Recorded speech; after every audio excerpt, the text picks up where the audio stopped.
Hey designers, in today's video I will show you how you can create these gradient backgrounds all in Adobe Photoshop with no add-ons, no plugins, for free, and it's actually really easy to do as well. So yeah, let's go into Photoshop. First thing that we will do is create a black background. So we will create a black solid color. After that, we will use the rectangle tool and create a rectangle. And in your properties or appearance tab, if you can't find that, simply go up to window and look for properties right here. You should see your fill, and we're gonna change that to gradient. So now we have this gradient rectangle, so we're gonna like make this a little bit smaller, and then we're just gonna like duplicate it a bunch of times. It doesn't have to look pretty. This is just for us to transform it later on. So yeah, once we have that, we will select all our rectangles, right click and click convert to smart object. Once we have that, we're going to our adjustment layers and add a gradient map. You can add your own gradient map, or you can download mine. I'll make sure to link them somewhere in the description. And we will just look for a nice color, but we can change this later, so don't worry about this for now. So we'll use that. Now with all of our rectangles, we're gonna go Control T, right click, and we're gonna click on warp.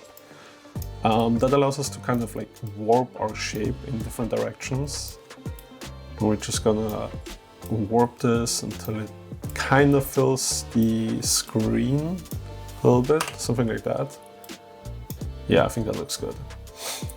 All right, and the next step, we go to filter, then blur, and we will add a radial blur.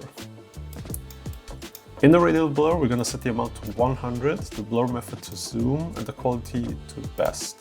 If your PC isn't that great, maybe set it to good or draft, but I think you should be fine with best. Click OK, and then you can already kind of see what we are going for. Now, in many cases, the first try doesn't look good.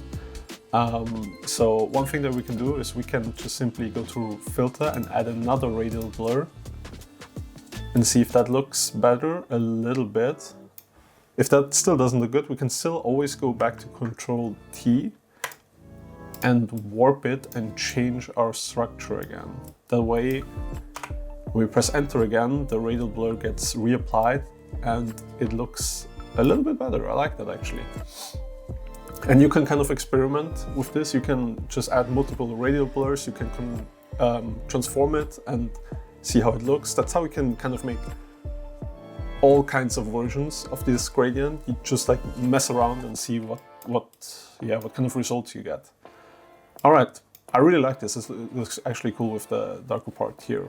So another thing that you can do is to make this a little more vibey. You can go to noise and add noise. Around 5 is good. Uniform, monochromatic. Kind of looks nice. Always like some good noise. And another thing that you can do with your gradients is if you go to filter, distort, and twirl, you can add a twirl and go to around 160, 150, and add a small twirl filter.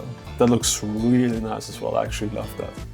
So you can actually, if we go back to, this one, you can go into distort and use any of these distort filters. There are like many options. Like you can do literally anything here. It depends if they look good, right? You have to like kind of experiment with it.